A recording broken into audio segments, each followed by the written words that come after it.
प्यारी साध संगत जी, हम सुनेंगे एक बहुत ही प्यारी साखी, पंडित की कथा का मेहनताना। तो चलिए शुरू करते हैं। एक बहुत गरीब ब्राह्मण था।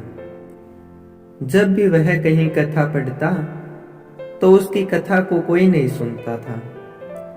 उसकी घरवाली सख्त मिजाज थी।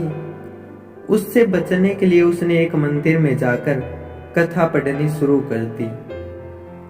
पंडिताइन ने पूछा, अब तुम कहाँ जाते हो? उसने बताया कि अब मैं मंदिर में कथा सुनाता हूँ। उसकी पत्नी ने पूछा, कितने लोग कथा में आते हैं? पंडित ने बताया कि काफी लोग आते हैं। अब मंदिर में श्रद्धालु भी आते ही थे, परंतु वे अपनी पूजा पाठ करके घर चले जाते थे। पंडित की कथा को कोई नहीं सुनता था।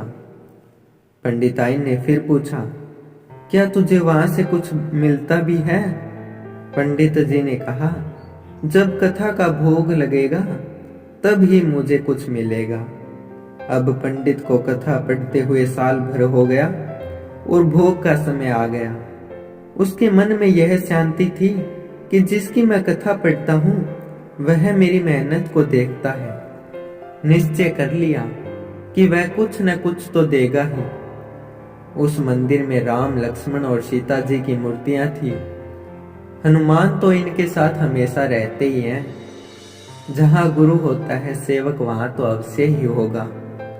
सेवक की नजर हमेशा अपने गुरु पर ऐसे रहती है जैसे पतिव्रता स्त्री की अपने पति पर, सांप की बीन पर और चकोर की चांद पर रहती है। अब पंडित जी बेचारा कथा पढ़ता रहा। जब भोग लगाने का समय आया तब रामचंद्र जी ने हनुमान से कहा, हनुमान जी, यह पंडित बेचारा 1 साल से कथा पढ़ रहा है। इसको सुनने कोई नहीं आता। इसकी कथा का तो 2 दिन बाद में भोग लगेगा। अगर इसको कुछ भी नहीं मिला तो इसका दिल टूट जाएगा। इसके लिए कुछ रुपयों का इंतजाम होना चाहिए। हनुमान जी ने कहा, ठीक है जी, जरूर हो जाएगा, परंतु आप यह बताओ कि इसके लिए कितने रुपयों का इंतजाम करना है? रामचंद्र जी ने कहा, इसके लिए कम से कम 1000 रुपये का इंतजाम तो होना ही चाहिए।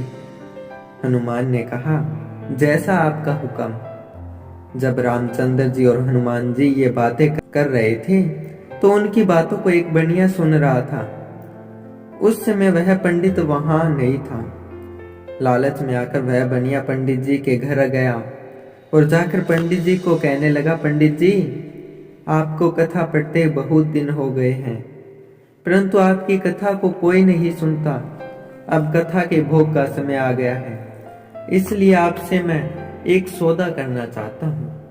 पंडित जी ने कहा, भाई, सौदा करना तो आप व्यापारियों का काम है, हमारा काम तो कथा वार्ता करना है। मैं सौदों के चक्कर में नहीं पड़ता। सेठ ने कहा, मैं तो आपके हित की ही बात कर रहा हूँ। पंडित ने कहा, यदि मेरे हित की बात है तो बता। बनिए ने कहा, आपको कथा पढ़ते 1 साल हो गया है, परंतु आज तक आपको कुछ भी नहीं मिला। मैं आपको 500 रुपये देकर आपकी मदद करना चाहता हूँ। जब परसों कथा का भोग लगे तब जो कुछ भी कथा पर आए वह आप मुझे दे देना। पंडित जी खुश हो गया। उसकी कथा पर 500 रुपये की उम्मीद तो वह 10 साल भी नहीं कर सकता था। पंडित मान गया तो सेठ ने खुशी खुशी पंडित को 500 दे दिए। सेठ जी ने सोचा कि 2 ही दिन में मेरे ये रुपए दुगने हो जाएंगे। जब कथा के भोग का समय आया तो पंडित जी ने कथा का भोग लगाया। जो 2-4 आदमी वहां उपस्थित थे वे भी यह सोचकर कि अब कुछ न कुछ देना पड़ेगा, वहां से खिसक लिए। पंडित जी को 500 रुपये पहले ही मिल चुके थे। रामचंद्र जी ने फिर हनुमान से पूछा, हनुमान, आज पंडित जी के भोग का दिन है, क्या तूने उसके लिए कुछ प्रबंध किया? हनुमान जी ने उन्हें बताया कि पंडित जी को 500 रुपये तो पेशगी दिलवा दिए थे और 500 रुपये अभी दिलवाने बाकी हैं। जब सेठ जी ने यह देखा कि भोग में कुछ नहीं आया तो उसे बहुत गुस्सा आया। गुस्से में सेठ जी हनुमान जी की मूर्ति को ठोकर मारकर कहने लगा कि तेरे कारण मुझे 500 रुपए का नुकसान हो गया। जब उसने हनुमान की मूर्ति को ठोकर मारी तो हनुमान जी ने उसकी वह टांग पकड़ ली। उसने अपनी टांग को छुटवाने की बहुत कोशिश की, परंतु वह टांग नहीं छुटा सका। अब वह हनुमान जी के आगे गिड़गिड़ाने लगा कि मेरी टांग छोड़ दो। हनुमान जी ने कहा, सेठ, अगर तू अपनी टांग छुड़ाना चाहता है तो पंडित जी को 500 रुपए और दे। सेठ ने और 500 रुपए पंडित जी को देकर अपनी टांग और जान छुड़ाई। पंडित जी ने अपनी 1 साल की मेहनत मालिक के निमित्त होकर की थी, तो मालिक ने भी उसकी लाज रखी।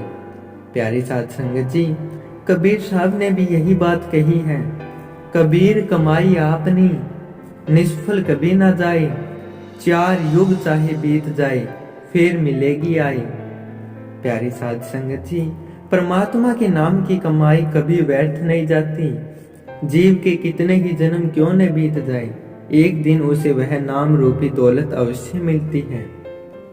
प्यारी साध संगत जी, यदि आपको साखी अच्छी लगी हो तो चैनल को लाइक करें, शेयर करें और सब्सक्राइब करें।